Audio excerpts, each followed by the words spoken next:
Pernah kepikiran nggak, gimana sih cara otak kita memahami dunia di sekitar kita? Hari ini, kita akan coba bedah logika tersembunyi di baliknya. Sebuah cetak biru universal yang, percaya atau enggak, ternyata datangnya dari matematika. Pertanyaannya kelihatannya sederhana ya, tapi jawabannya dalam banget. Gimana coba pikiran kita bisa ngebedain mana kursi, mana meja, atau bahkan ngertiin konsep abstrak kayak keadilan? Kok bisa semua itu teratur di kepala kita? Nah, ternyata jawabannya itu ada di angka 3. Ada 3 pilar fundamental. Anggap aja ini kayak sistem operasi buat pikiran kita. Fondasi dari semua cara kita berpikir logis.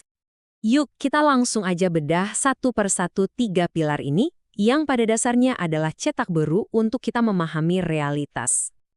Oke, kita mulai dari yang pertama, identitas. Ini soal pertanyaan yang paling mendasar banget. Apa sih yang membuat sesuatu itu menjadi dirinya sendiri?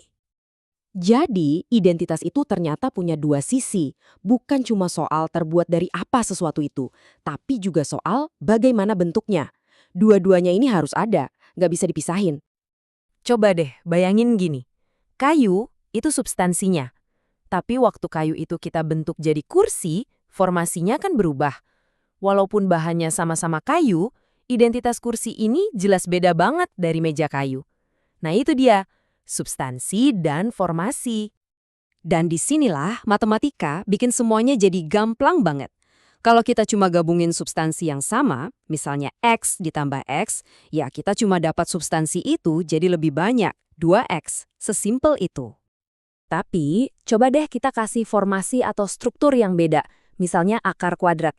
Wah, ceritanya langsung beda. Akar X ditambah akar X itu nggak sama dengan akar dari X ditambah X. Strukturnya benar-benar mengubah segalanya. Ini jadi identitas yang sama sekali baru. Oke, jadi kita udah bisa nih ngenalin identitas sesuatu. Sekarang gimana caranya kita ngebandingin dua hal? Disinilah pilar kedua masuk. Keseimbangan, atau bisa juga kita sebut kesetaraan. Prinsipnya ini kedengeran kayak golden rule ya. Perlakukan hal yang setara dengan cara yang sama, maka keseimbangan bakal terus kejaga. Ini sebenarnya sangat intuitif, tapi sekaligus kuat banget konsepnya. Ini mungkin kelihatannya kayak rumus yang rumit ya, tapi sebenarnya ini tuh cuma cara formal buat ngomongin soal keadilan. Kalau ada dua hal yang sama, apapun yang kita lakuin ke yang satu, ya harus kita lakuin juga ke yang satunya lagi. Biar tetap adil, biar seimbang. Anda pasti ingat kan, ini pelajaran zaman sekolah. Setiap kali kita ngerjain soal aljabar, sebenarnya kita tuh lagi nerapin prinsip kesetaraan ini. Mengurangi 5 dari kedua sisi, membagi kedua sisi dengan 2, kita terus menjaga keseimbangan itu sampai akhirnya ketemu jawabannya. Oke, kita udah punya identitas, kita juga udah punya kesetaraan. Tapi, gimana kalau ternyata semua ide ini tuh nggak berdiri sendiri-sendiri?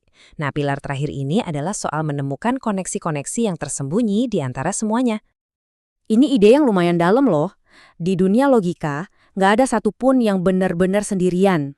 Setiap konsep, setiap ide, itu pasti terhubung ke sebuah jaringan yang jauh lebih besar. Dan di matematika ada satu alat yang super ampuh buat ngebangun jembatan antar ide ini. Namanya substitusi. Coba bayangin kita punya satu keping informasi, kita tahu kalau Y itu nyambung sama X lewat rumus ini. Anggap aja ini satu kepingan puzzle. Terus di tempat lain, kita nemu kepingan puzzle kedua. Sebuah persamaan yang kelihatannya beda, tapi dia juga punya variabel Y di dalamnya. Sekilas kan kelihatannya kayak dua hal yang terpisah ya, kayak dua dunia yang berbeda. Tapi karena dua-duanya sama-sama punya Y, harusnya ada dong koneksinya, ya kan? Nah pertanyaannya, gimana cara nyambunginnya?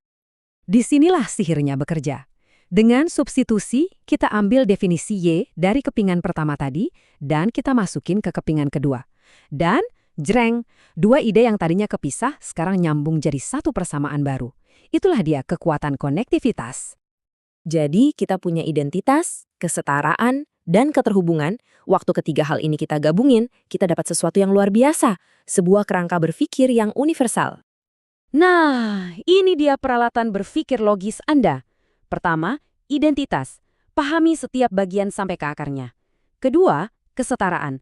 Terapkan aturan main yang adil. Dan ketiga, keterhubungan. Lihat gimana semua bagian itu saling nyambung membentuk satu gambaran besar. Jadi, nanti waktu Anda lagi mikir, hari ini, coba deh tanya ke diri sendiri. Dari ketiga pilar ini, memahami identitas, menjaga keseimbangan, dan melihat koneksi, mana ya yang paling sering saya lupakan? Jawabannya mungkin bakal bikin Anda kaget sendiri.